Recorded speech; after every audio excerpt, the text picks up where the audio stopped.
नमस्कार साथियों, स्वागत है आपका हमारे program daily current affairs with MCQ में। सबसे पहले देखते हैं पिछले अभ्यास प्रश्न को। पिछले अभ्यास प्रश्न में हमने आपसे पूछा था डब्ल्यूएचओ और यूएनओडीसी की हाल की रिपोर्ट के अनुसार पिछले 90 वर्षों में दूषित दवाओं से कितने लोगों की मृत्यु हुई है। आपके ऑप्शंस थे 500, 1300, 2500 या 900। इसका सही जवाब है 1300। आइए देखते हैं इसके एक्सप्लेनेशन को।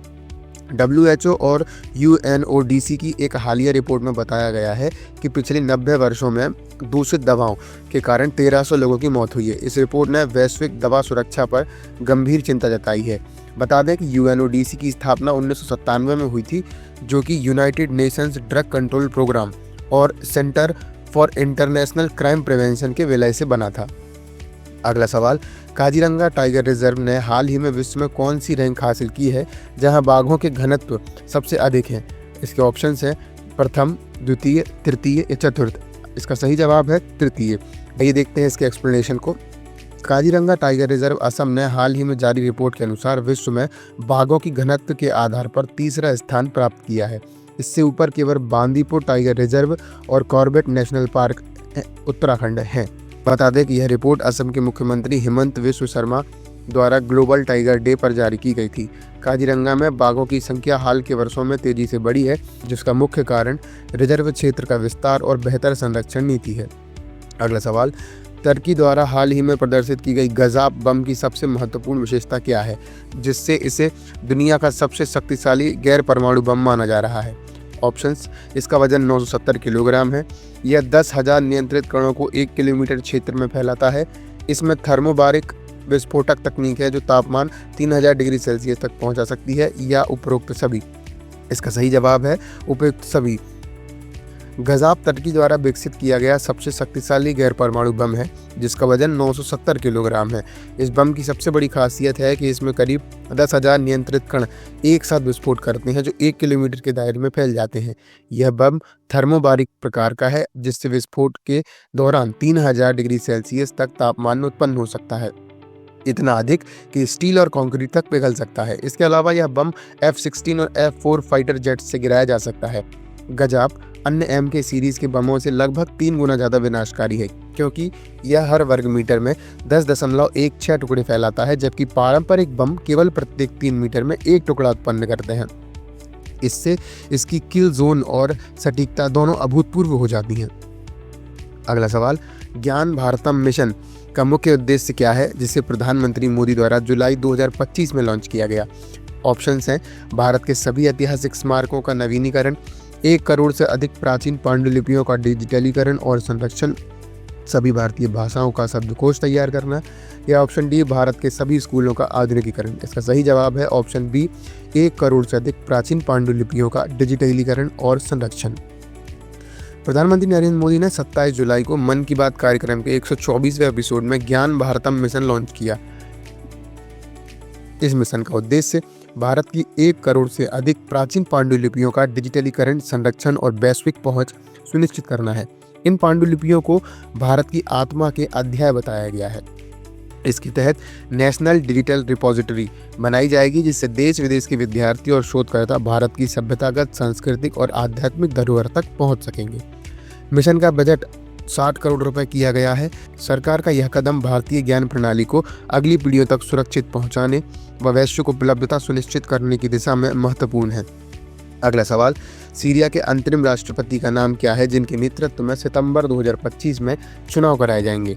आपके ऑप्शंस हैं बशर अल असद, अहमद अल शरा, राशिद अल आमीन या फवाद अल अजहरी। इसका सही जवाब है अहमद अल शरा। बशर अल असद के पतन के बाद सीरिया में अंतरिम सरकार का नेतृत्व अहमद अल शरा कर रहे हैं। उनके नेतृत्व में 15 से 20 सितंबर 2025 के बीच देश में पहले लोकतांत्रिक संसदीय चुनाव कराए जा रहे हैं।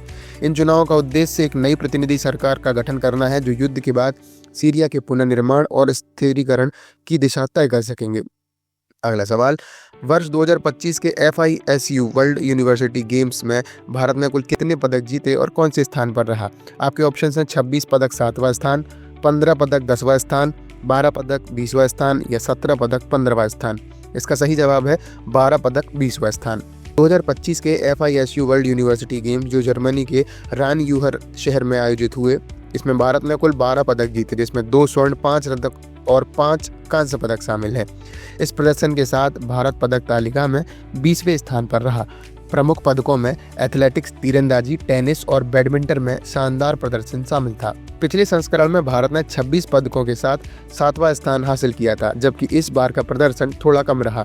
फिर भी भारत की निरंतरता और संभावनाएं स्पष्ट दिखीं। शीर्ष पर जापान 34 स्वर्ण, चीन 30 स्वर्ण और यूएसए 28 स्वर्ण पदक के साथ रहा। अगला सवाल, 2025 Asian youth table tennis championship का आयोजन किस देश में हुआ था? आपके ऑप्शंस हैं भारत, चीन, उज्बेकिस्तान या जापान। इसका सही जवाब है उज्बेकिस्तान। 29वीं Asian youth table tennis championship का आयोजन वर्ष 2025 में ताशकंद, उज्बेकिस्तान में किया गया था। यहीं भारत की दिव्यांशी भौमिक ने ऐतिहासिक प्रदर्शन करते हुए अंडर 15 गर्ल्स सिंगल्स का खिताब अपने नाम किया। यह भारत के लिए क्षेत्रीय खेलों में एक बड़ी उपलब्धि रही। अगला सवाल, संसद रत्न पुरस्कार कितने सांसदों को प्रदान किया गया? 10, 15, 17 या 20? इसका सही जवाब है 17। आइए देखते हैं इसके एक्सप्लेनेशन को। संसद रत्न पुरस्कार 2025 कुल 17 सांसदों को उनके असाधारण संसदीय योगदान के लिए दिया गया। यह पुरस्कार हर साल उन सांसदों को सम्मानित करता है जिन्होंने बहस, प्रश्न, निजी विधेयक और समितियों में सक्रिय भागीदारी दिखाई है। इस पुरस्कार की शुरुआत डॉक्टर APJ अब्दुल कलाम की प्रेरणा से 2010 में हुई थी और इसे स्वतंत्र सिविल सोसाइटी द्वारा प्रदान किया जाता है। इस वर्ष के प्रमुख विजेताओं में विभिन्न दलों और क्षेत्रों के सांसद शामिल हैं। अगला सवाल, ICGS अटल किस भारतीय डिफेंस PSU द्वारा भारतीय तटरक्षक बल के लिए लॉन्च किया गया है? ऑप्शंस हैं Mazagon dock ship builders limited, Cochin shipyard limited, Goa shipyard limited या garden reach ship builders and engineers. इसका सही जवाब है गोवा शिपयार्ड लिमिटेड। 29 जुलाई 2025 को गोवा शिपयार्ड लिमिटेड यानी GSL, जो रक्षा मंत्रालय के अधीन एक प्रमुख सरकारी शिपयार्ड है, ने भारतीय तटरक्षक बल के लिए अटल नामक फास्ट पेट्रोल वेसल यानी FPV लॉन्च किया। यह 8 अत्याधुनिक स्वदेशी FPV में से छठा पोत है जो GSL द्वारा निर्मित किया जा रहा है। इन जहाज़ों का मुख्य उद्देश्य तटीय गश्त, द्वीप सुरक्षा, ऑफशोर संपत्तियों की रक्षा, साथ ही तस्करी, समुद्री डकैती और खोज एवं बचाव अभियान में सहायता करना है। यह पूरी तरह से भारत में डिजाइन किया गया है और आत्मनिर्भरता का प्रतीक है। आइए देखते हैं आज का अभ्यास प्रश्न। भारतीय सेना का सैन्य अभ्यास ड्रोन प्रहार कहाँ आयोजित किया गया? आपके ऑप्शंस हैं अरुणाचल प्रदेश, सिक्किम, असम या मेघालय। इस प्रश्न का आंसर आप हमें कमेंट सेक्शन में बताइए। तब तक के लिए धन्यवाद।